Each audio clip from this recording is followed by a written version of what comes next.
¿Qué tal? Les habla Jorge Gestoso.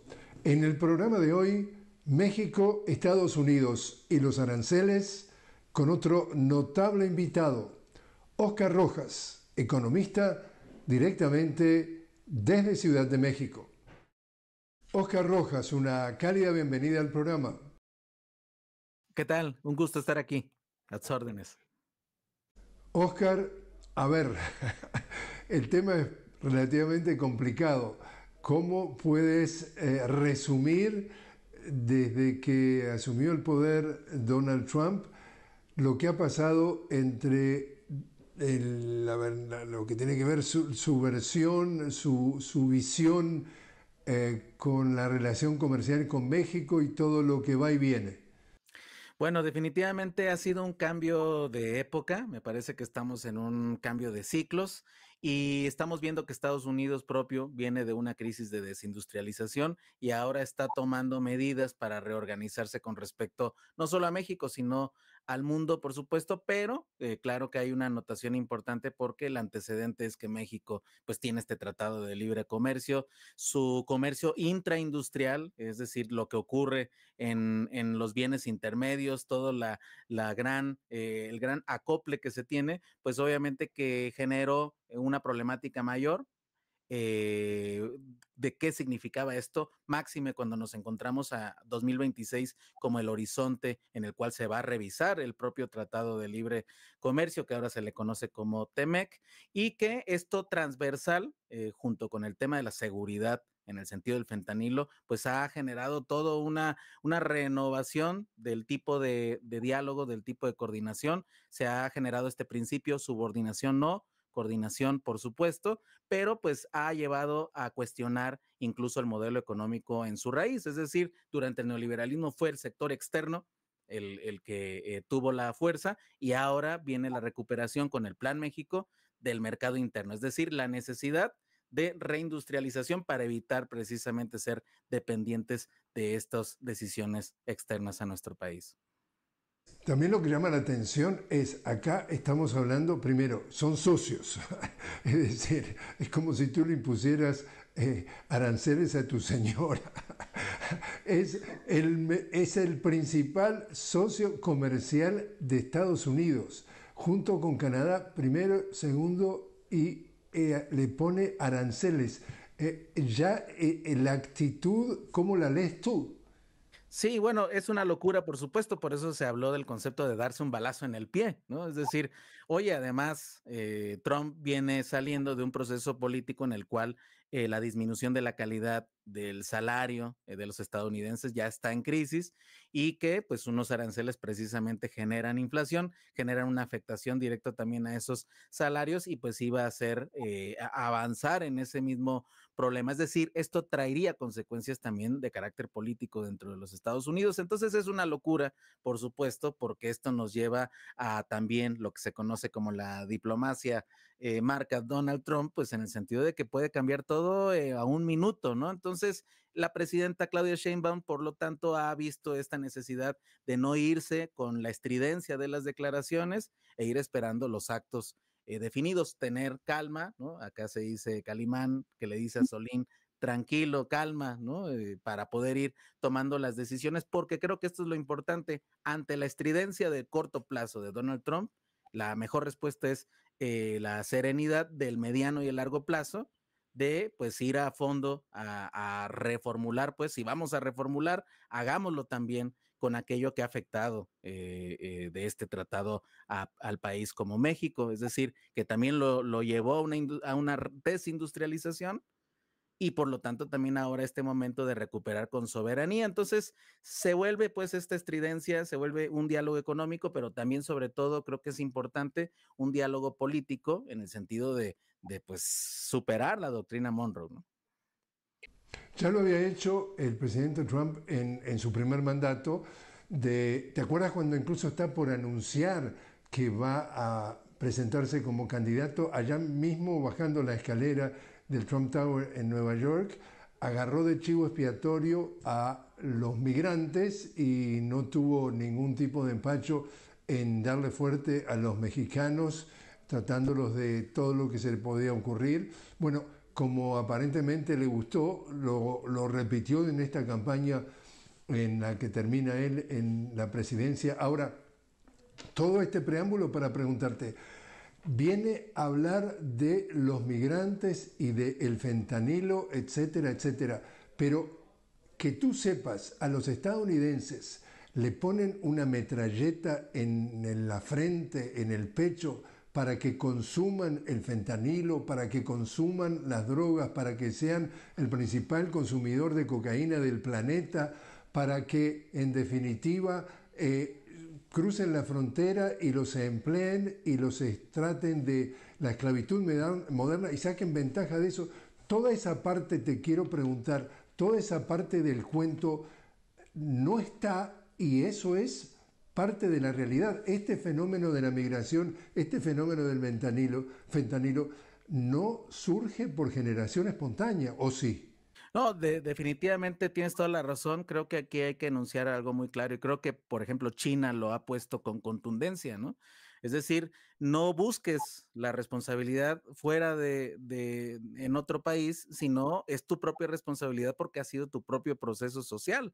Es decir, el capitalismo más violento, pues ha sido, por ejemplo, creo que uno de sus mejores representantes es la industria farmacéutica que indujo la producción de todo un consumo, ¿no? Es decir, convirtió al consumidor perfecto en el sentido que lo vuelve totalmente adicto a la mercancía que se le pone enfrente. Entonces, es un símbolo en realidad civilizatorio del imperialismo norteamericano y por supuesto que es total y absolutamente su responsabilidad y creo que ahí pues es donde también hay una de las contradicciones que también han sido importantes porque en todo este proceso también quedó de relevancia que los migrantes constituyen una fuerza organizada de trabajo que representa una colaboración importantísima para la propia economía estadounidense, ¿no? Entonces, contrasta el asunto del consumo, contrasta además todo este asunto transversal de la seguridad, que por supuesto ha sido utilizado como un mecanismo del discurso para ocultar una vez más, pues todas estas verdaderas responsabilidades que se tienen, sobre todo, como bien lo señalas, con el asunto del arma, del armamento, de la industria armamentista, que por supuesto en todo este diálogo Claudia Sheinbaum también lo ha colocado como parte de estas discusiones, ¿no? Exactamente, lo que tiene que ver con la actitud de la presidenta Sheinbaum respecto a estos argumentos de que había que terminar con la migración y había que terminar con el contrabando de fentanilo. Ella justamente puso énfasis en la importancia, en la contribución que hacen los migrantes mexicanos a la economía de los Estados Unidos e incluso invita de alguna forma al gobierno estadounidense a indagar qué está pasando con los carteles de la droga dentro de Estados Unidos, qué está pasando con el lavado de dinero dentro del sistema bancario de Estados Unidos. Es decir, la presidenta Sheinbaum prácticamente le ha respondido golpe por golpe lo que ha tratado el presidente Trump de enlodar, de ensuciar o de responsabilizar a México por lo que en definitiva le conviene a él para presentarse como una víctima.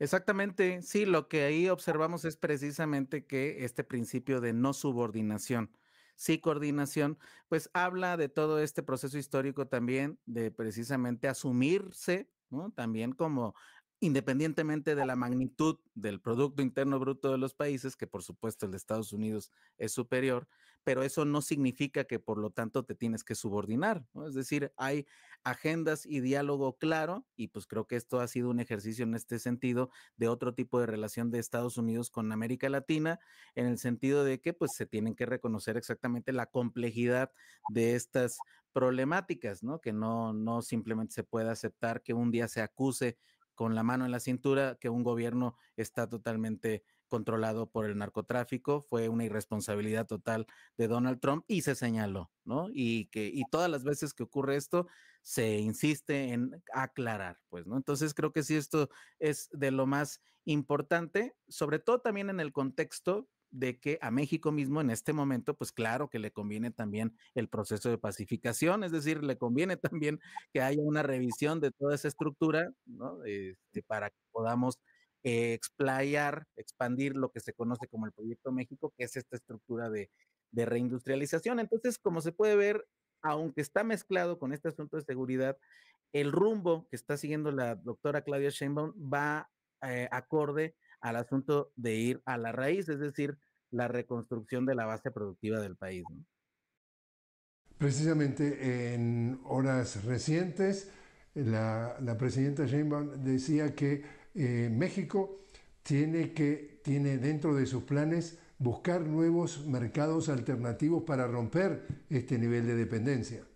Así es, podemos hablar ahora en el contexto de la movilización también social que se ha llevado a cabo en el Zócalo, pues tiene que ver con el asunto de la unidad nacional por un lado, pero también la de diversificación internacional, justamente, ¿no? Yo creo que esto ha sido algo que ya se ha estado discutiendo, esta pregunta, si México pudiera optar por los BRICS o no, toda esta discusión. Creo que independientemente de los grados de avance de todos esos fenómenos que son nuevos, lo importante es ponerlos ya sobre la mesa. Ya hay una invitación a escuchar, ¿no? Por parte de Lula, hay una invitación para que México se presente a la escucha de este mecanismo de diálogo. Es un primer acercamiento. Y bueno, esto nos lleva también pues al contexto de que pues efectivamente México está posicionado estratégicamente al sur de los Estados Unidos como mercado integrado, pero que también estamos viendo que en el entorno global, y ahí es donde incluso surge el Plan México, el enunciamiento del Plan México, es esta guerra económica, es decir, es este desequilibrio total que hay entre el bloque norteamericano y el bloque asiático, ¿no? Entonces, está todo la reestructuración geopolítica, y aquí la gran pregunta clave de la planificación económica en estos nuevos tiempos es cómo reinsertarse en esos nuevos canales. Por lo tanto, creo que la diversificación es la base sustancial, la base importantísima para cualquier proyecto hacia el futuro, ¿no? Oscar, te invito a hacer una pequeña pausa. Estamos hablando con Oscar Rojas directamente desde Ciudad de México sobre las relaciones de México con Estados Unidos luego de la llegada a la presidencia de Donald Trump. Ya regresamos.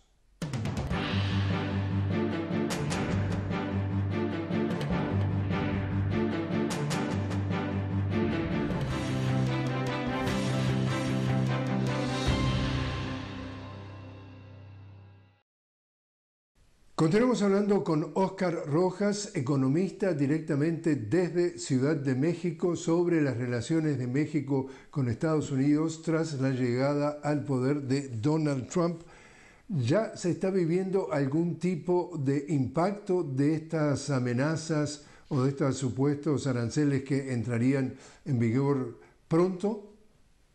Pues de hecho, sabemos que hay una sensibilidad a los mercados siempre por las expectativas de corto plazo, es decir, siempre hay pequeños movimientos, pero en general lo que se ha visto es de que ha habido estabilidad, ¿no? Es decir, a pesar de que se ha querido amplificar, ¿no? En algún momento la oposición, como todo el tipo de oposición en América Latina, aprovecha todos los elementos para tratar de montar esta visión de crisis inminente, de que ya viene una caída brutal, pero lo que hemos observado es deslizamientos naturales en los mercados, es decir, el peso no tuvo impactos reales. Y pues lo importante es de que también los principales mecanismos de contención de posibles tormentas financieras internacionales están todos en un buen nivel. Por lo tanto, pues más bien lo que ha generado es una expectativa de la reorganización. Hay un dato muy curioso porque en México no lo habíamos visto durante 40 años, pues hay ya procesos de organización del propio sector privado, es decir, el sector privado mexicano está también ya buscando alternativas de reorganización, ¿no? Es decir, con miras a la recuperación del mercado interno, este mercado interno que ya fue fortalecido durante el primer sexenio, durante la presidencia del presidente López Obrador, y que ya mostró que en la pandemia nos ayudó a contener cualquier caída del Producto Interno Bruto, una recuperación más rápida. Entonces creo que ahorita lo que estamos viendo es la demostración de que el equilibrio macroeconómico que se decía en abstracto en el periodo neoliberal, ahora es una base sólida para poder enfrentar estos cambios estructurales en las relaciones internacionales. Este tipo de situación, no sé si llamarle guerra comercial como pretende Trump o crisis arancelaria o se titule como se titule, ¿ya la ha vivido México en el pasado? Pues no, de hecho sería una novedad porque nuestra característica precisamente es que hemos estado transitando los últimos tiempos con libertad de comercio.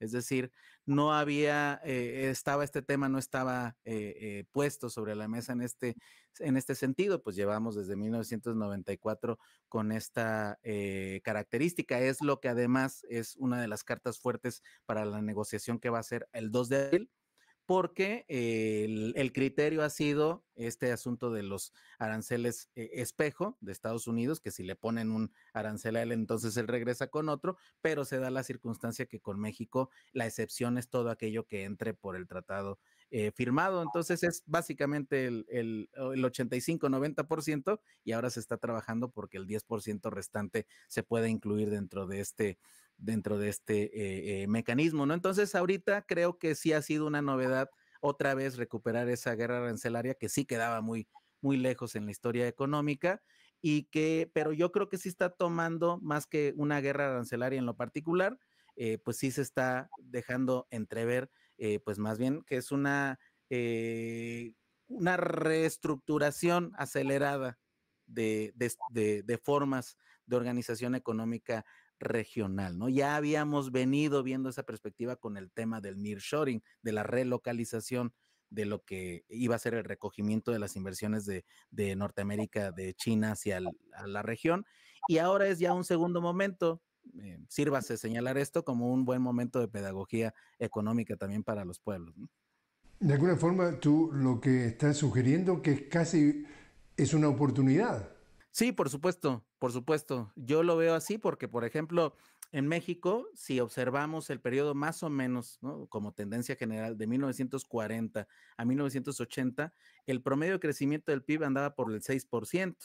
Cuando del 80 hacia 2018, que ya entramos, estamos hablando del periodo neoliberal, el promedio fue de 2% y ahí incluye el Tratado de Libre Comercio. Entonces, la pregunta es, por supuesto, de que, bueno, recuperemos qué potencia nos falta para poder alcanzar un aumento en este promedio, pues es la participación activa del Estado.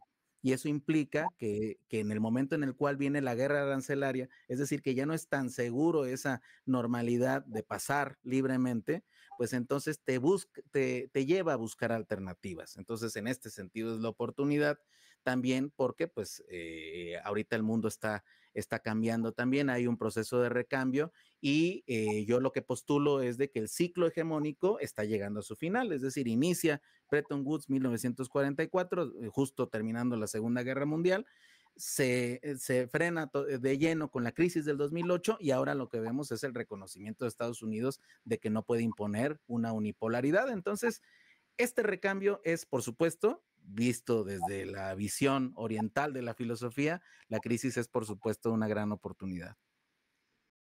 Tenemos el caso también de Canadá. Acá estamos hablando de América del Norte. Los tres países son los tres principales socios de cada uno.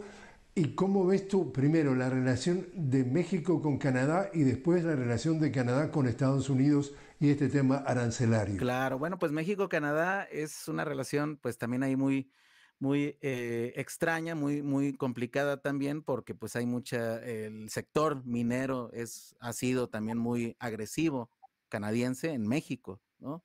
Y ahora en esta crisis también vimos que Justin Trudeau, pues de alguna otra manera, como que se vio muy claramente que buscaba salvarse a sí mismo y en esa falla diplomática terminó siendo subsumido por Trump y además, pues nosotros tomamos nota de que casi estaban diciendo que no nos metiéramos que no éramos lo suficientemente personajes para ese tipo de negociaciones. Entonces, creo que ahí hubo un momento ahí claro, pero bueno, se entiende, ¿no? Ahí paso a la relación con Estados Unidos, porque ahorita, si observamos a nivel de bloques geopolíticos, por un lado están los BRICS y por el otro lado es el G7, donde son estas principales fuerzas, Estados Unidos, Canadá, Francia, Reino Unido, Italia, Japón, pero que ahorita lo estamos viendo de conjunto en una crisis política de identidad misma. El hecho de que Trump haya dicho Canadá, que se convierta en un estado, tratar de adquirir Groenlandia, ya estar totalmente sin sincronía con la Unión Europea y además todo el problema que se suscitó ahí con el tema de la OTAN, pues vemos que está implosionando, por así decirlo, ¿no? Entonces, por eso esas relaciones ya se han tornado agresivas. Vimos, ¿no? A la amenaza también de decir, bueno, pues Nueva York depende de nuestra electricidad y no dudaremos en dejarlos en la oscuridad, ¿no? Entonces, el tono es diferente entre Estados Unidos y Canadá porque ahí hay implosión de un grupo de poder hegemónico, y con México pues es una relación distinta porque venimos nosotros del proceso subalterno de liberación. Cuando se decidió también en días recientes de postergar la entrada en vigor de los aranceles del 25%, en principio te acuerdas que se hablaba solo de la industria automotriz, después justamente se postergó un mes más hasta el 2 de abril, si no me equivoco, de todos los productos que integran el TEMEC. Se comentó que había habido una conversación telefónica entre la presidenta Sheinbaum y el presidente Trump, en donde los comentarios posteriores del presidente Trump son con elogios a gran nivel de la presidenta y de respeto y de que se trata de una relación muy fluida, muy positiva.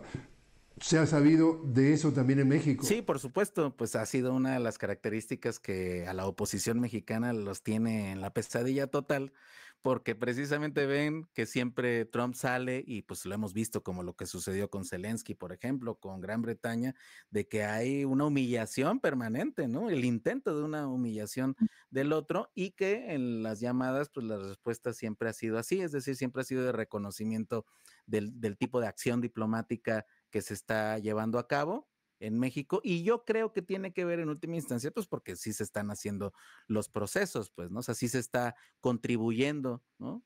No creo que sea simplemente porque hay una afiliación, sí, de alguna manera, sino de que creo que aquí, recordando esta hipótesis de que Estados Unidos está en la crisis de desindustrialización, necesita de sus partners regionales para poder reestructurarse en la hegemonía regional que ahora está queriendo montar, ¿no? Entonces, por lo tanto, creo que se está dando cuenta, pues también en los hechos, porque México lleva 6 años en este proceso de reconstrucción, y pues que además no es un detalle menor, la aprobación de la presidenta está rozando el 85%, entonces eso da mucha solidez, y yo creo que pues eso es lo que se está transmitiendo ahí en esas comunicaciones. Por último, entonces, Oscar, ¿a qué es lo que tú le vas a estar poniendo más atención en los próximos tiempos? Yo creo que una de las cosas importantes del 2 de abril, en el corto plazo, pues yo sí pondría atención en este tipo de reestructuración arancelaria global que Estados Unidos está montando. Esto creo que eso es importante. Pondría también a develar cuál es el estatus, cuál es la tendencia del salario estadounidense. Esto también es otro vector importante. Y pues creo que lo fundamental es ver, yo lo que vería en el sentido de la oportunidad, de ver cuáles son los mecanismos efectivos tanto de política fiscal como de política monetaria y política industrial que permitan realmente acelerar la soberanía a través de procesos de reindustrialización. Es decir, acelerar el proceso que ya estaba marcado, pero ahora con más ahínco, con una participación coordinada, para que podamos tener una mejor defensa hacia el futuro, porque vienen tormentas importantes, ¿no? En general, este sería el último horizonte para poner atención, pues es exactamente a qué es lo que va a implicar que China tenga una capacidad sistémica de poner en entredicho la supremacía de los Estados Unidos. Oscar Rojas, muchísimas gracias por estar con nosotros. Un gusto.